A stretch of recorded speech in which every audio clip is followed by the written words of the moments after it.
Hola, mi nombre es Gabriel Rengifo y hoy, bajo la asignatura de Sistemas de Información, hablaremos acerca de la ingeniería de la estimación, la cual nos enseña cómo medir, calcular y predecir el costo y tiempo en proyectos de software.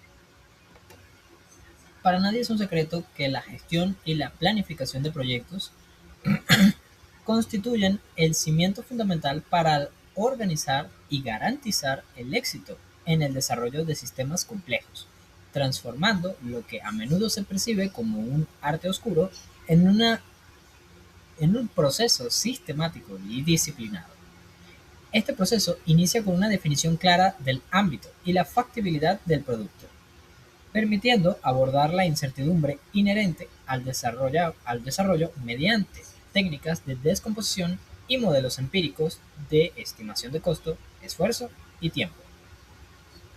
Al integrar mediciones cuantitativas, una asignación de recursos adecuada y una calendarización estratégica, las organizaciones pueden establecer un marco de trabajo objetivo, que no solo guía la construcción técnica, sino que también facilita la toma de decisiones económicas y el control de riesgos desde las etapas más tempranas del ciclo de vida del proyecto. Ok, ahora hablaremos acerca de los factores de costo del software. La estimación del costo no es una ciencia exacta y se ve influenciada por múltiples variables que pueden transformar la planificación en un proceso complejo. Uno de esos factores es el producto. La complejidad del producto es relativa y depende de la familiaridad del equipo con el esfuerzo previo. Un sistema puede ser complejo para un novato, pero rutinario para un experto, o senior, por así decirlo. El tamaño es otro factor crítico, ya que a mayor tamaño, la interdependencia entre los elementos del software crece rápidamente. Ahora, otro de los puntos importantes es el tiempo disponible. La comprensión del calendario dispara el costo de forma no lineal. ¿Qué quiere decir esto? El esfuerzo total de un proyecto está ligado al calendario de trabajo. Reducir el tiempo de desarrollo suele requerir un aumento desproporcionado del esfuerzo humano. Existe un tiempo de desarrollo óptimo en términos de costo, y cualquier intento de comprimirlo más allá de cierto punto puede llevar al proyecto a una región imposible de fracaso. Ahora, hablaremos acerca del otro punto, del siguiente punto, la confiabilidad. Lograr altos niveles de confiabilidad, como lo pueden ser la exactitud, la firmeza y la consistencia, tiene un costo asociado debido al esfuerzo extra necesario en las etapas de análisis, diseño y verificación. Ahora hablaremos acerca del tecnológico.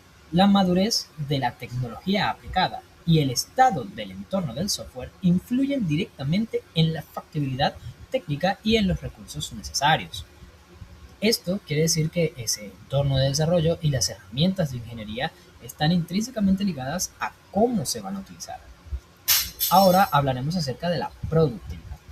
Es, esa es función de la capacidad individual y la familiaridad, la palabra, del programador con el área de la aplicación. La falta de experiencia en un dominio específico, por lo menos un sistema de tiempo real versus un procesamiento de datos, incrementa los costos. Esto debido a que por falta de familiaridad, por falta de experiencia previa, haya un instante, unos momentos en donde se tenga que hacer una capacitación, por así decirlo, express, para poder continuar. Esto obviamente amerita el hecho de que aparezcan costos de tiempo. Ahora hablando ya de la última métrica, es las métricas técnicas. Estas proporcionan una base objetiva para realizar el diseño, análisis y pruebas de manera cuantitativa, permitiendo descubrir problemas potenciales antes de que se conviertan en defectos o muy costosos. El tablero no miente. Al tener un solo nodo deforma el hexágono entero de estos costos. Aquí, como se puede observar en esta gráfica, se denota cómo se emplea la visualización del tiempo del ciclo de vida del proyecto y la variabilidad de la estimación. La ley de Murphy y la complejidad. La ley de Murphy nos dice ya de por sí que todo lo que pueda ocurrir o todo lo que pueda salir mal saldrá mal. Es decir, un ingeniero debe saber que en cualquier escenario que por mera existencia pueda suceder, va a suceder. Esto nos ayuda a entender y a predecir ciertos movimientos y ciertos problemas que puedan surgir conforme se vaya desarrollando el proyecto. Tal y como se ve aquí en la fase inicial, las estimaciones de orden de magnitud, clase 5 y clase 4, es una alta incertidumbre estructural, al principio siempre, claro, porque es en la parte en donde más se extrae, se abstrae la información. Es decir, tenemos una ventana borrosa, tenemos una idea que solamente existe en nuestras mentes y debemos materializarla de manera tangible hacia líneas de código o interfaces visuales. Ya se empieza a crear la ingeniería básica, que sería la estimación detallada, el cono comienza a estrecharse tal y como se puede ver, y bueno, la entrega de la resolución final, esto ya sería en la parte de las pruebas, ya tirando también hacia la parte de final de desarrollo. Y tal y como se puede ver aquí en el cuadro, el tamaño del proyecto amplifica geométricamente la incertidumbre. La estimación es un proceso de refinamiento gradual. Pasamos el proyecto intentando aclarar imágenes inicialmente borrosas, que es como es lo que estaba explicando anteriormente. Muchas veces, al principio del proyecto, suele haber muchos más problemas, principalmente porque no hay nada de qué empezar. Conforme se va creando y conforme se va desarrollando el mismo proyecto, vamos también estimando costos, vamos también haciendo que se disminuya ese nivel de incertidumbre conforme ese nivel de entropía. Pasemos a la otra diapositiva. Ahora estamos hablando sobre los modelos de medición y la telemetría en ingeniería de software. El primer nivel, que es el nivel estratégico que está más arriba, sería la meta, o en inglés goal. Establecer el objetivo explícito del requerimiento de diseño.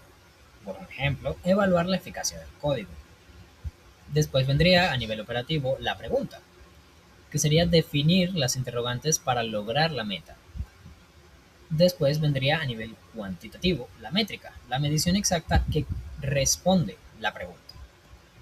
Por lo general, el paradigma MPM, que está mejor conocido en inglés, como ser el paradigma Q, GQM, Goal Question Metric, está conocido y es hecho por Vasily y Weiss. La medida, básicamente, es un punto de dato único. La métrica relaciona las medidas y el indicador consolida las métricas para comprender la calidad real del software. Ahora hablaremos acerca de dos tipos de mediciones, la medición directa y la medición indirecta.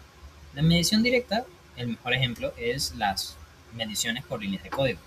El enfoque es sensible al lenguaje de programación utilizado y el uso ideal es para proyectos con funciones muy desglosadas en la ingeniería básica. Ahora vendrían los puntos de función, del cual es un tipo de medida indirecta, dominio de información. Su foco está basado en requerimientos de diseño, entrada, salida, consulta, archivos e interfaces, e incluso los componentes que maneja dentro de cada función del software.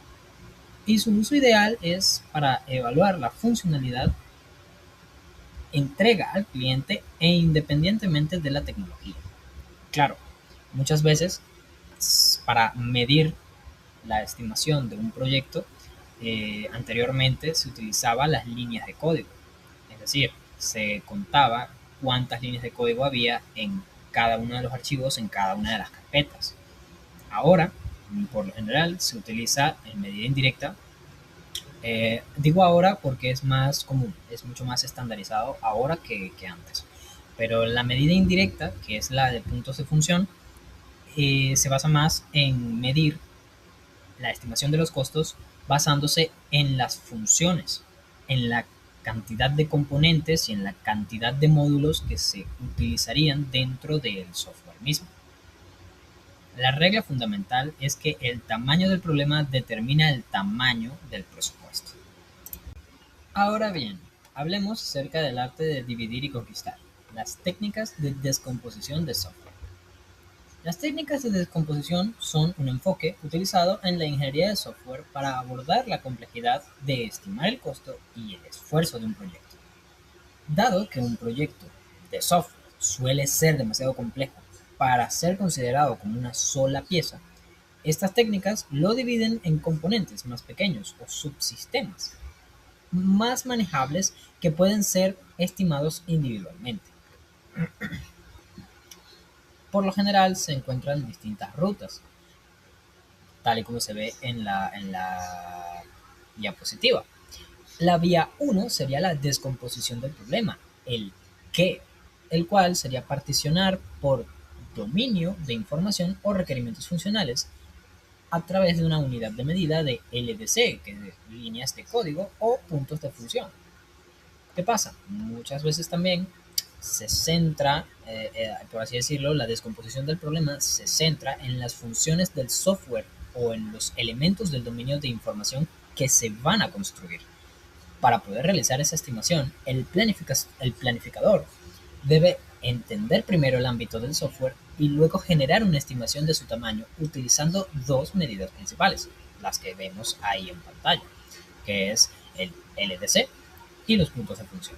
Ahora existe la vía 2, la descomposición del proceso, o más bien el cómo. En este enfoque, el proyecto se desglosa en un conjunto de actividades o tareas de ingeniería de software, en las cuales se puede llegar a ver cómo se identifican las funciones del software y para cada una se estima el esfuerzo requerido en actividades como análisis, diseño, codificación y pruebas. El esfuerzo total se calcula sumando el personal mes requerido para cada tarea en cada función. Tal y como se ve aquí, se particiona por tareas el ciclo de vida. Y bueno, la unidad es eso, esfuerzo, personas, mes. En las siguientes diapositivas estaremos revisando, ¿verdad? Cómo es esa fórmula, cómo es la ecuación del software.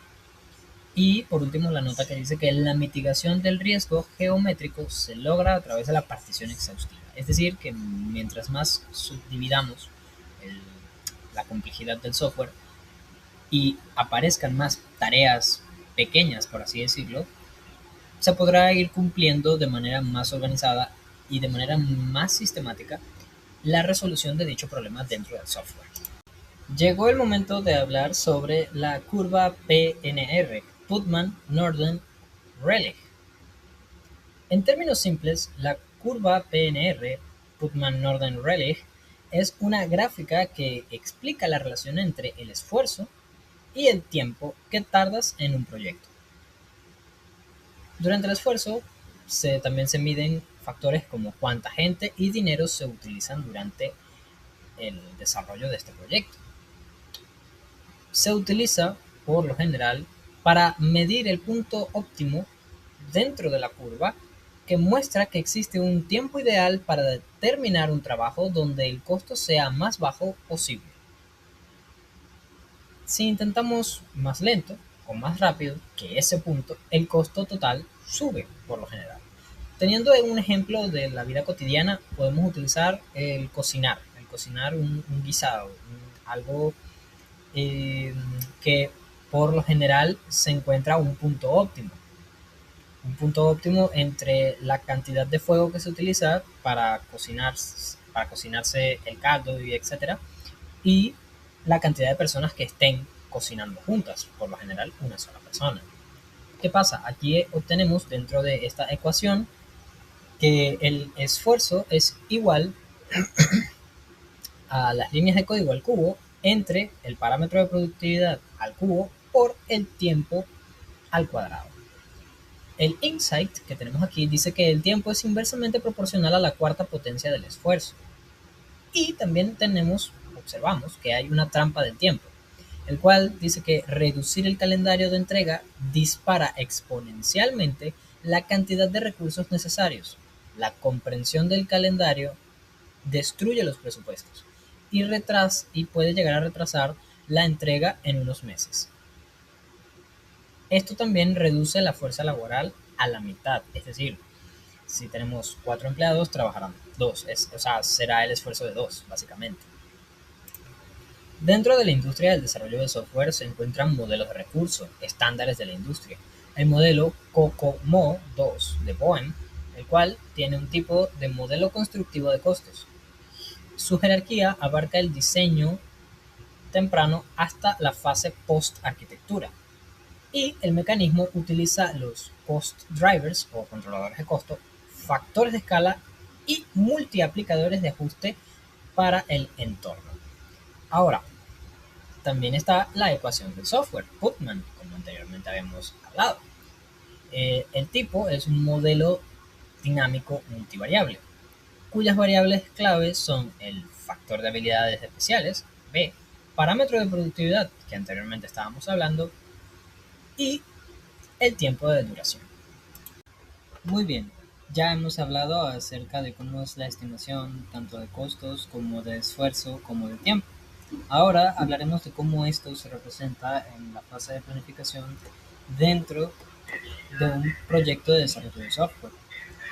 Las redes de tareas PERT-CPM, tal y como se muestran aquí, son herramientas de calendarización y gestión de proyectos que permiten representar gráficamente el flujo de trabajo, las dependencias y la secuencia de las actividades necesarias para completar un proyecto de software.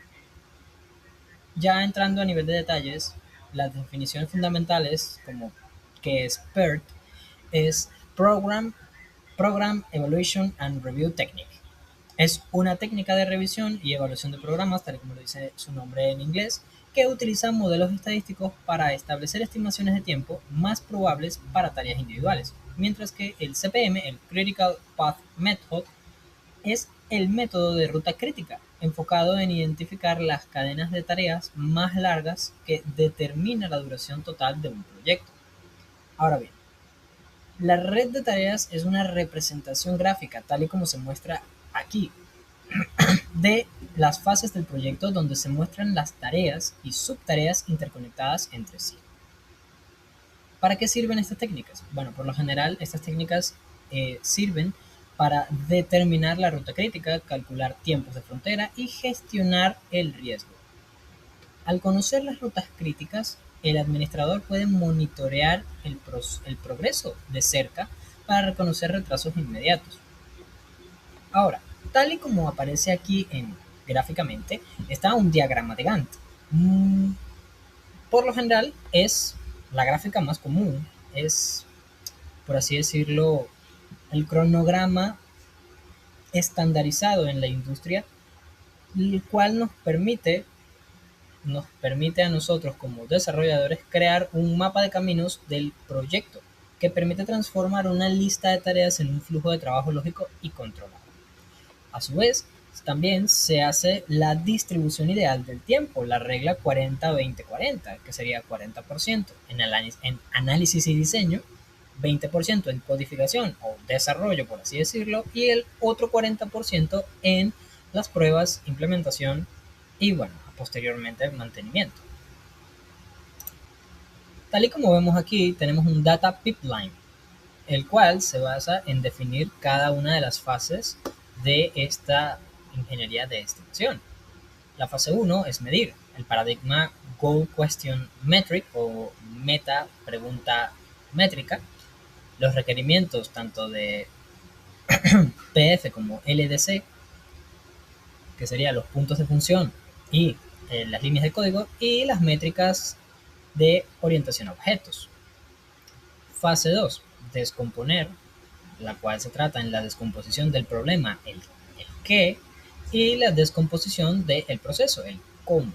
Después estaría la fase 3, estimar, donde entran los modelos empíricos, el COCOMO 2 y la ecuación de Putman. Y la fase 4, la calendarización. Es decir, ya cuando se tiene todo lo anterior, se empieza a diagramar para ser visualizado y que todo el equipo de trabajo, ahora de diseño y desarrollo, puedan trabajar en base a eso. Hay que ir ajustando, por último, hay que ir ajustando los modelos empíricos iterativamente conforme avanza el proyecto. Por último, y no menos importante, tenemos las conclusiones. Y como conclusión general, tenemos que la estimación no es adivinanza, es el uso metódico de datos históricos frente a incertidumbres futuras. Una de las conclusiones a las que hemos llegado en este video es a fundamentar. Evitar estimaciones improvisadas. Eso crea que se exijan métricas duras, tales como la PF y la LDC. Las particiones, hacer más pequeño el problema haciendo que se subdivida en tareas más pequeñas. Y la iteración, actualizar los modelos empíricos conforme el cono de incertidumbre colapsa. Esta ha sido toda mi exposición, espero les haya gustado.